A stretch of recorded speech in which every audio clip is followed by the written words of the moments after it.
বন্ধুরা, আজকে একটা অভিযোগ নিয়ে এসেছি আমি। আমাকে কর্মসূত্রে শিয়ালদার উপর দিয়ে ওয়েলিংটনে যেতে হয়। তো আজকেই দেখলাম একটু তৎপরতা পুলিশের জন্য বেড়ে গেছে।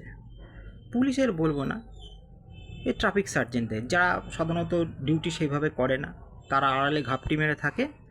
আর তথাকথিত সিভিক ভলেন্টিয়ার, সিভিক পুলিশ, যাদের সিভিক সেন্সটুকুনি নেই, তাদেরকে দিয়ে তারা কাজটা করায়। আজকেই আমি যাচ্ছিলাম ওয়েলিংটনে, বেসরকারি বাসে একটা উঠেছি। তা আমরা তো ডেইলি প্যাসেঞ্জার, জানি যে কোথায় ভুলগুলো হয়। কোনো রকম ভুল ছাড়া বাসটাকে শিয়ালদায় দাঁড় করানো হলো এবং 10 মিনিট ডিটেন করানো হলো।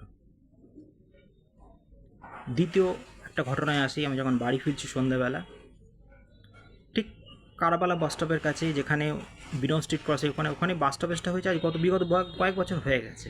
কেন, বিরন স্ট্রিটে অনেক স্কুল আছে, ছেলেদের এবং মেয়েদের হলি চাইল্ড আছে, স্কটিশ চার্চ কলেজিয়েট স্কুল আছে, আরও অনেক স্কুল আছে। ওখান থেকে অনেক বাচ্চারা বা তার গার্জিয়ানরা বাসে ওঠে বলে ওখানে স্টপ করে দেওয়া হয়েছে।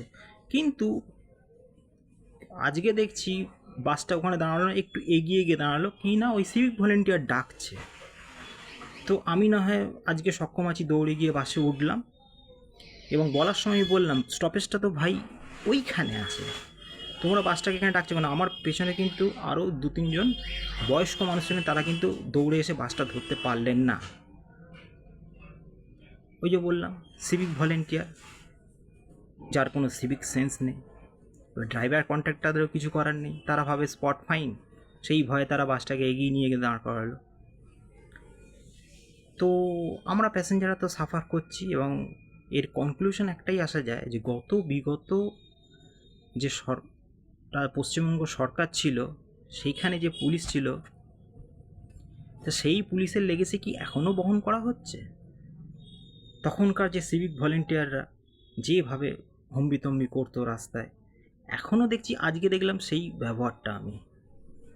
তা এই লেগেসি কি চলতেই থাকবে? তাই আমি পশ্চিমবঙ্গ সরকার, পুলিশ মন্ত্রী তথা মুখ্যমন্ত্রীর কাছে আবেদন জানাচ্ছি, এই ব্যাপারে যেন একটু ব্যবস্থা নেওয়া হয়। আজকে ড্রাইভার কন্ট্রাক্টরদের দোষী সাব্যস্ত করে স্পট ফাইন করার আগে তাদেরকে আগে অবগত করতে হবে বাসটা ঠিকঠাক কোথায় দাঁড়াতে হবে। ট্রাফিক সার্জেন্ট ওই আড়ালে লুকিয়ে থাকলে চলবে না যে আমি স্পট ফাইন করবো বলে। প্যাসেঞ্জারকেও গিয়ে বলতে হবে আপনারা এইখানে দাঁড়াবেন না, আপনারা ওখানে দাঁড়ান, আগে গিয়ে তাদেরকেও জানাতে হবে।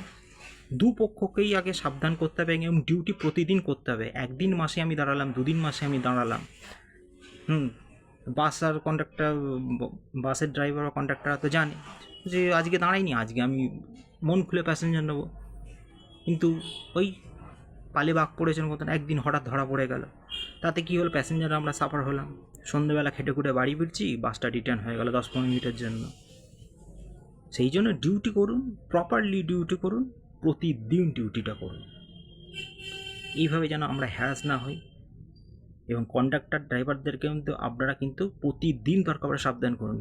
প্যাসেঞ্জার যদি অবগত হয়ে যায়, ড্রাইভার কন্ডাক্টর যদি অবগত হয়ে যায়, ঠিকঠাক দেখবেন বাস চলছে, ঠিকঠাক জায়গায় বাস দাঁড়াচ্ছে, ঠিকঠাক জায়গা থেকেই প্যাসেঞ্জার উঠছে, আপনাদের তখন ডিউটি করতেও পড়বে না।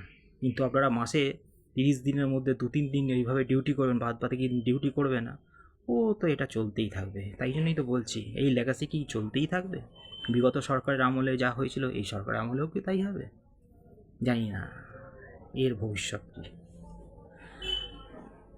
তাই রাজ্য সরকারকে অনুরোধ জানাচ্ছি, এটার একটা যথাযথ সমাধান করা হোক। আরও অনেক অভিযোগ